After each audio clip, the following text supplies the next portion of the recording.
Hello সবাইকে, কেমন আছেন সবাই? আজকে আমরা এসকিউএল শিখব, অর্থাৎ স্ট্রাকচার্ড কোয়েরি ল্যাঙ্গুয়েজ। তো এইটা আমি থিওরিটিক্যাল জিনিসপত্র একটু কম পড়াবো, কোডই বেশি করব আর কি। তো মেইনলি এসকিউএল কি করে এই জিনিসগুলাই জানবো আজকে ইন্ট্রোডাকশন ভিডিও। এর পরের ভিডিওগুলোতে আমি কোড দেখাবো। তো এসকিউএল শেখার আগে আমাদের ডেটাবেস কি বা ডেটাবেসের বিষয়বস্তুগুলো আমাদেরকে একটু জানতে হবে।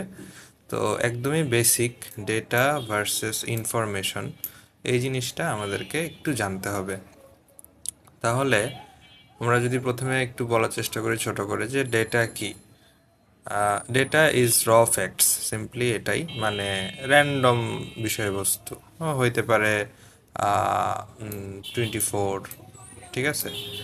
তারপরে কারো নাম হইতে পারে, যেমন আমার নামই বলি, আরিফ, ঠিক আছে। তারপরে একটা জায়গার নাম হইতে পারে ঢাকা, ঠিক আছে। তো এই প্রতিটাই এক একটা ইন্ডিভিজুয়ালি ডেটা, ঠিক আছে। কিন্তু আমরা তো এই যে 24, তারপরে আরিফ, তারপরে ঢাকা, এইগুলোর তো আসলে কোনো, এইখানে দেখে তো কোনো আমরা মিনিং বুঝতে পারতেছি না, তাই না? তো এই মিনিং, মানে বুঝতে পারছি না, এই যে র্যান্ডম জিনিসপত্র, এটা হচ্ছে ডেটা, ঠিক আছে। আর এবার আমরা যদি ইনফরমেশনের দিকে যাই, তাহলে ইনফরমেশন ইজ প্রসেসড ডেটা, ঠিক আছে। তার মানে আমরা যদি, মানে অনেকগুলো ডেটাকে প্রসেস করে সুন্দর করে সাজাই, তাহলে সেটা হয়ে যায় একটা ইনফরমেশন।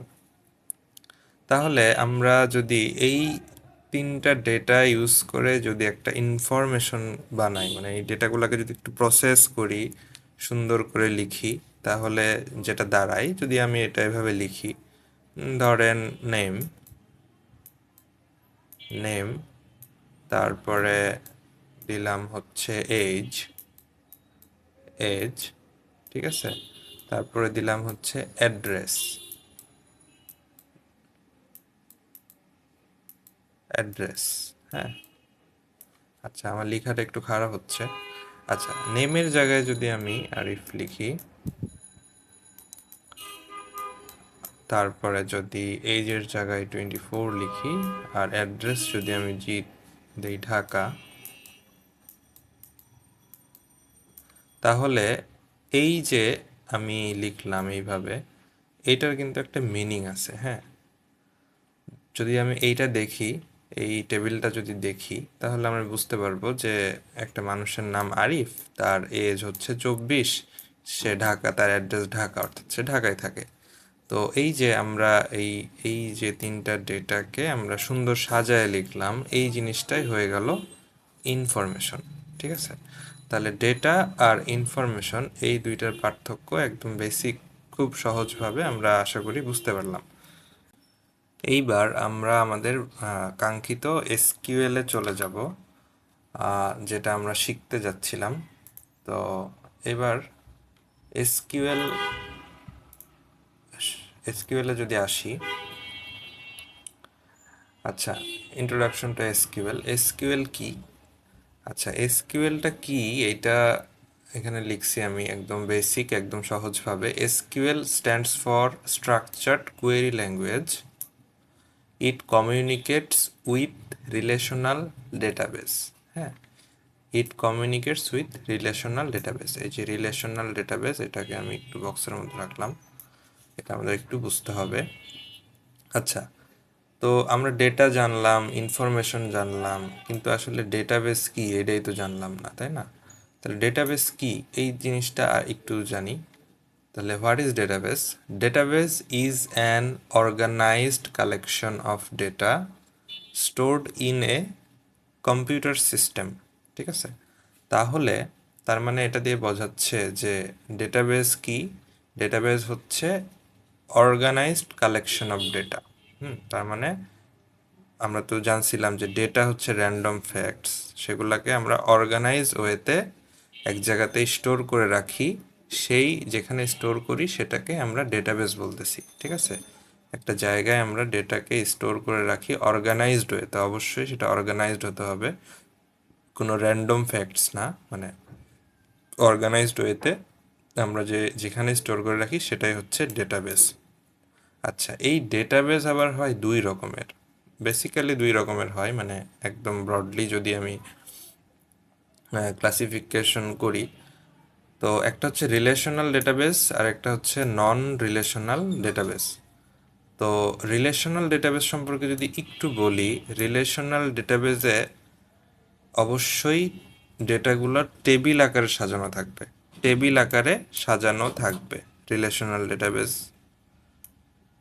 যেটা বলতেছি সেখানে টেবিল আকারে থাকবে। ঠিক আছে, আমরা টেবিল আকারে ডেটাগুলোকে সাজাবো, মানে এটাকে বলবে হচ্ছে রিলেশনাল ডেটাবেস। আর নন রিলেশনাল ডেটাবেসে কোনো টেবিল থাকবে না। তো আমরা নন রিলেশনাল ডেটাবেস নিয়ে এখন শিখবো না, আমাদের ম্যাক্সিমাম ভার্সিটিগুলোতেই হচ্ছে রিলেশনাল ডেটাবেস নিয়েই পড়ানো হয়। তো আমরা রিলেশনাল ডেটাবেসটাই দেখব, নন রিলেশনাল দিকে ফোকাস করব না। তো রিলেশনাল ডেটাবেস যেটা বলতেছিলাম, যে এইখানে অবশ্যই ডেটাগুলা টেবিল আকারে সাজানো থাকবে। যেমন এখানে আগের এক্সাম্পলটাই দিই, নেম, নেম, তারপরে এজ, এজ, তারপরে হচ্ছে অ্যাড্রেস, হ্যাঁ, অ্যাড্রেস, এরকম আর কি বিভিন্ন কলাম থাকবে। কলামের মধ্যে হচ্ছে কলামের কলাম থাকবে এবং রো থাকবে, এর মধ্যে হচ্ছে বিভিন্ন ডেটা থাকবে। ঠিক আছে, আচ্ছা, তাহলে এই যে রিলেশনাল ডেটাবেসটা দেখলাম, এইটার সাথে কমিউনিকেট করে কে? এসকিউএল। এসকিউএল কি? Structured query language. আমরা বিভিন্ন প্রোগ্রামিং ল্যাঙ্গুয়েজ সম্পর্কে জানি, যেমন C, C plus plus, Java. এরা কি কার সাথে কমিউনিকেট করে? এরা কমিউনিকেট করে কম্পিউটারের হার্ডওয়্যারের সাথে। ঠিক আছে, আর এসকিউএল কমিউনিকেট করে হচ্ছে ডেটাবেজের সাথে। তার মানে এসকিউএল এই ল্যাঙ্গুয়েজটা ইউজ করে আমরা ডেটাকে ম্যানিপুলেট করতে পারি, ডেটা ইনসার্ট করতে পারি, অর্থাৎ কোনো ডেটাবেজে ডেটা স্টোর করতে পারি এই এসকিউএল এর বিভিন্ন কমান্ডের মাধ্যমে। তারপরে এখান থেকে আমরা ডেটাকে আপডেট করতে পারি, তারপরে আমরা এখানে ডেটাগুলোকে দেখতে পারি, শো করাইতে পারি ডেটাগুলোকে। এই এসকিউএল এই ল্যাঙ্গুয়েজটা দিয়ে আমরা এটা করতে পারি।